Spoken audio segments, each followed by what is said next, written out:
Brokerage રિપોર્ટ્સની માહિતી લઈ લઈએ સહયોગી તૃપ્તિ કપૂરિયા ડિટેલ સાથે જોડાયા છે. તૃપ્તિ, ગુડ મોર્નિંગ. કઈ રીતે આજે જોઈ રહ્યા છે બ્રોકરેજ હાઉસીસના રિએક્શન્સ? ગુડ મોર્નિંગ ચાંદની. આજે શરૂઆત આપણે એથર એનર્જીથી કરશું. તો પોઝિટિવ નંબર્સ બાદ અહીંયા પોઝિટિવ બ્રોકરેજ રિપોર્ટ પણ આવતા જોવા મળી રહ્યા છે.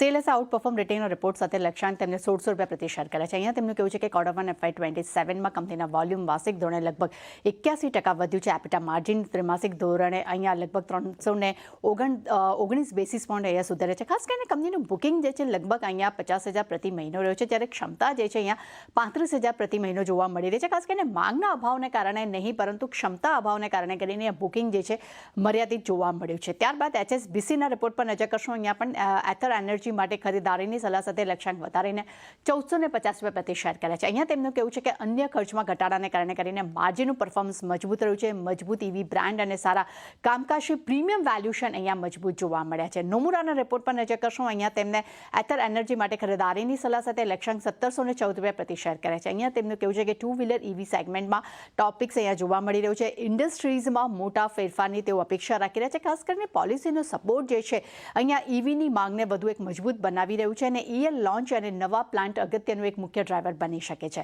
ત્યારબાદ નજર કરશું ગ્લેનમાર્ક ફાર્મા પર. અહીંયા HSBC તરફથી ખરીદારીની સલાહ સાથે લક્ષ્યાંક 2590 રૂપિયા પ્રતિ શેર કર્યા છે. અહીંયા તેમનું કહેવું છે કે Q1 FY27માં ઓપરેશનલી ઇનલાઇન રહ્યું છે. ભારત અને US બિઝનેસનો મુખ્ય ગ્રોથ ડ્રાઈવર તરીકે જોવા મળ્યો છે. ખાસ કરીને ફ્લોવેન્ટના વધતા વેચાણ અને રેસ્પિરેટરી પ્રોડક્ટની લોન્ચિંગ અને ખાસ કરીને નોમિરોની એક સપ્લાય જે છે તેને યુએસમાં વેચાણને એક વધતું જોવા મળી રહ્યું છે. એટલે સારો સપોર્ટ આપતા જોવા મળી રહ્યા છે. ત્યારબાદ નજર કરશું APL અપોલો ટ્યુબ પર. અહીંયા UBSC તરફથી ખરીદારીની સલાહ સાથે લક્ષ્યાંક તેમને 2450 રૂપિયા પ્રતિ શેર કર્યા છે. અહીંયા લક્ષ્યાંક તેમના તરફથી વધારવામાં આવ્યા છે. તેમનું કહેવું છે કે Q1માં વોલ્યુમ વાર્ષિક ધોરણે 6% અને QOQ ધોરણે 19% અહીંયા ઘટતું જોવા મળી રહ્યું છે. એટલે વાર્ષિક ધોરણે વધ્યું છે, પરંતુ એપિટા પ્રતિ ટન વાર્ષિક ધોરણે 19%નો સારો ઉછાળો જોવા મળ્યો છે. અને FY27-28માં ક્ષમતા વિસ્તારથી અહીંયા મિડ ટર્મ ગ્રોથ અહીંયા વચ્ચે તેવી પણ તેઓ અપેક્ષા રાખી રહ્યા છે. ત્યારબાદ નજર કરશું આપણે UPL પર. HSBC તરફથી ખરીદારીની સલાહ સાથે લક્ષ્યાંક 880 રૂપિયા પ્રતિ શેર કર્યા છે. અહીંયા તેમનું કહેવું છે કે Q1 FY27માં કંપનીની આવક એપિટા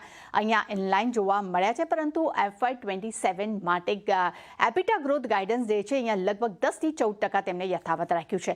DAM કેપિટલ પર UPLના રિપોર્ટ પર નજર કરશું. તેમને ખરીદારીની સલાહ સાથે લક્ષ્યાંક 870 રૂપિયા પ્રતિ શેર કર્યા છે. અહીંયા તેમનું કહેવું છે કે Q1માં સ્થિરતા જોવા મળી છે, પરંતુ રિસ્ટ્રક્ચરિંગ પર અહીંયા મોટું ફોકસ જોવા મળી રહ્યું છે. અને ખાસ કરીને એડવાન્ટા અને સુપરફોર્મમાં વોલ્યુમ અને પ્રાઇસિંગથી એક મજબૂત ગ્રોથ જોવા મળી રહ્યો છે. અને ખાસ કરીને એડવાન્ટા IPOને અહીંયા સેબીની પણ મંજૂરી મળતી જોવા મળી રહી છે. UPL પર જેફરીસન રિપોર્ટ પર નજર કરશું. અહીંયા તેમને ખરીદારીની સલાહ આપી છે, પરંતુ લક્ષ્યાંક તેમના તરફથી ઘટાડવામાં આવ્યા છે.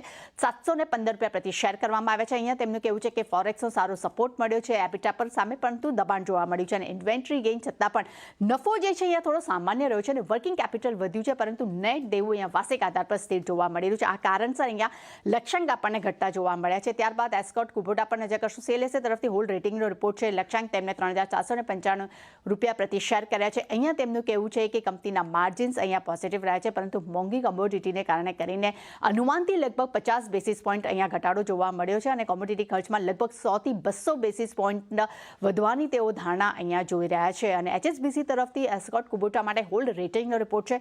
લક્ષ્યાંક તેમને 3300 રૂપિયા પ્રતિ શેર કર્યા છે. અહીંયા તેમનું કહેવું છે કે FY27માં ટ્રેક્ટર વોલ્યુમ ગ્રોથ ગાઇડન્સ અહીંયા વધીને મિડ સિંગલ ડિજિટ તેમને અહીંયા કર્યું છે, પરંતુ ડેફિનેટલી કોમોડિટી પ્રાઇસીસમાં જે મોંઘવારી વધી રહી છે તેને કારણે કરીને માર્જિન પર એક ડિપેન્ડ અહીંયા કહી શકાય અસર જોવા મળી શકે છે. અને સેલને નજર કરશું એ છે એક્સાઇડ પર. નોમુરા તરફથી ખરીદારીની સલાહ સાથે લક્ષ્યાંક 492 રૂપિયા પ્રતિ શેર કર્યા છે. અહીંયા તેમનું કહેવું છે કે OEMની મજબૂત માંગથી અર્નિંગ્સને સારો સપોર્ટ મળતો જોવા મળ્યો છે.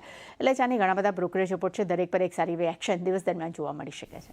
જી, આ બધા રિપોર્ટ્સને લીધે સ્ટોક્સ ફોકસમાં રાખીશું. તૃપ્તિ, આભાર આપનો સમય.